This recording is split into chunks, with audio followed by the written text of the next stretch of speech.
Mayong buntag rin yung tanan. Akong kaptahon sa atong pinakakusgan nga City Councilor sa Dakbayan Siligan, ang Vice Chairman nato sa Senior Citizens nga Committee sa atong Sangguniang Panlungsod. Kalimod siya mo'y pinakasapian sa atong kanang konsyal. Kaya kabalo mo, mangayo ganing ko Senior Citizens Building, tagaan dahil mo. O mo na iyang hinihatag. Kaling building. Kanya, usapan na benepisyo para mga senior citizen, mo yan po nagyatag, no? Ato papakan, City Council ng Pagpilyo. Mura po din siya magkasama sa mayor o vice mayor. Kaya kami po, magpagkasama lang po Pilipino, buwang naman. Sa atong chairman sa committee sa Barangay Senior Citizens Committee, si Kagawad Serenio, atong papakan. Senior Citizens President, no, si Nob Simon. So kaninyong akong mga tatay, mga nanay, mga pinanggap ko mga senior citizens sa Rugoon, mayong buntag. Halipay ko nga nakita kamo tungod kay sultihan ko kamo akong isulti kaninyo kaning mga senior citizens pinanggapin ako. Number 1 mo dinigid sa akong dugan. Muna nga ako naningkamot nga sa among mahimo sa syudad para sa senior citizens among ginagawa mga programa na makaayo kaninyo. Okay nga naman kung unay mga tao nga pobre o kabos ikusan niya na ang mga senior citizens. Nga naman una, wala na kayo usok ang tuhod. Di ba? Muna nga, kinanan mo, doon kay tabangan ang senior citizens. Muna nga, dako kaya kung una, dako kaya nasa kong kasing-kasing, daon siya mahimo na mataban sa atong mga senior citizens. Ikadua, ang mga senior citizens sa sila na tinusara na lang. Namatay na ikauban, asawa, namatay na ang bana, biyuda na, hindi biyudo ba? O bitaw na ngayon si Councilor Pardillo, ang pingan gina nato ang atong kauban, ang atong asawa, atong bana, kaysa higayon nga maglisod ta, natay magkuot-kuot. Ano?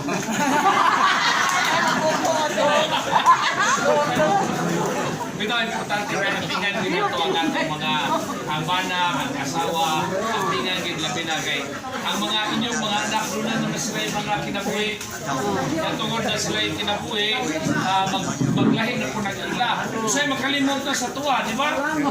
Muna ko magsubog yung ko maghilak ko usahay maghuna-huna ka doon na yung mga senior citizens na walay nag-atipan kanila.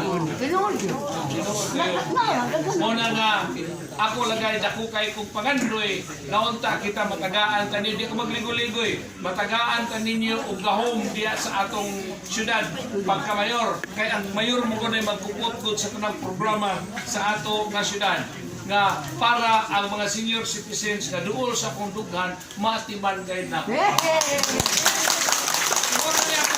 mura na akong ambisyon, mura na akong paghangiyot mga sa inyo kay sultihan ko kamo. Si Mayor Rehencia naghangit ka na ako. Ingon siya, Mons, pwede ba ikaw magsunod magmayor? Isuporta ko siya para altanan niya pangandoy para sa syudad mahimo. No? Akong nahuna-huna ang kinabag-an nga katawhan sa Dakbayan Siligan labi ng mga kubre, mga kabus ito, mga igsoon.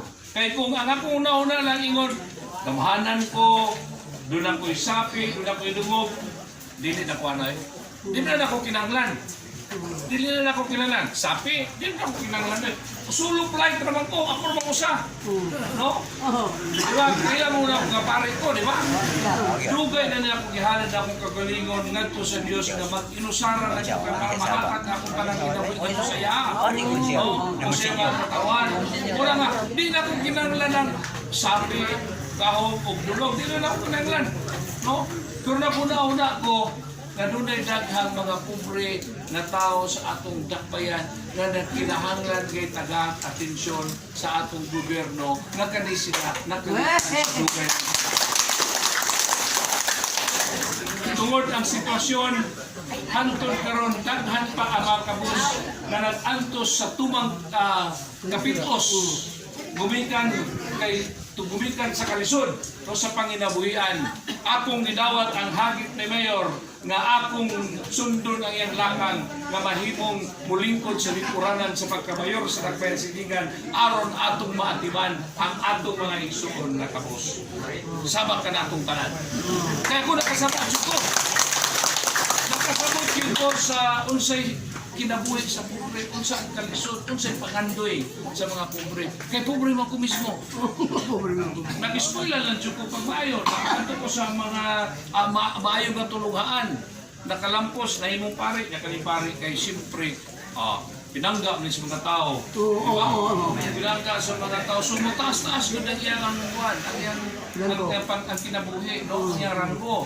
No? Ako may ikaduha nga number 2 sa ato nga simbahan nga Katolika sa Diocese of Iligan. Gikan sa Rugumon, hantod panulong dito ni sa Kapatagan dito sa Lanao del Norte. Muna ang atong cover area, muna itong area of responsibility.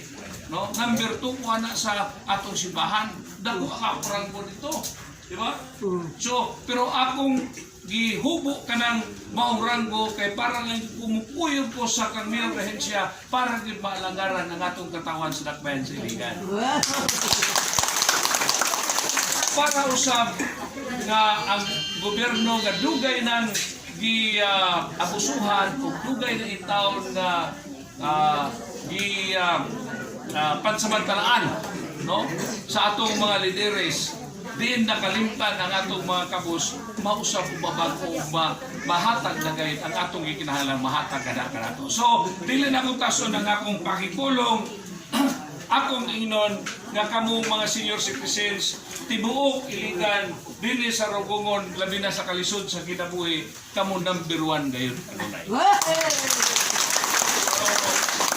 Kanyo kaninyo magkinabangay ta. Sama sa kilingon ni Councilor Pagilio, magkinabangay ta. Kay kung dili ta mo tabang sa itong kaugalingon, mahitong pawak lang hapon kita nagto sa bungaw diin ang mga tao nga mapahimong sanon maunyay mong puli sa kahong nga dili na maghuna-huna o maglantaw sa kayuhan sa mga tawhang kabus. Di ba?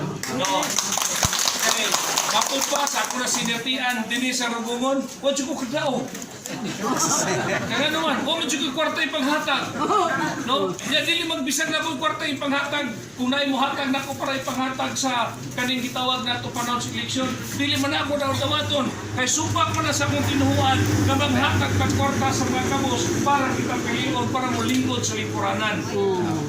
Supak na sa akong balaod, supak na sa akong tinuhuan, para di ako. Muna nga akong isulting kanol, mudagan ko nol. Ang ako lang pangandoy ang ambisyon, nga kaning agwat sa sapian o sa kabos, mahimong duol-duol na. Kaya di ko makatugot nga muhawa ko ning kalibutan, muhawa ko na sinyon, wagi ko na himong referensya, nga unta ang kalisod sa mga tao, maunta mawala o mapulihan ni kaharuhay unta. Pagkalakro naman kayo ko, kanamang yung mga pangutana, naman si Councilor Noli Pagilio, among paminaw ng inyong mga pangutana para ako sang tubag sa inyong mga kalibog o sa inyong mga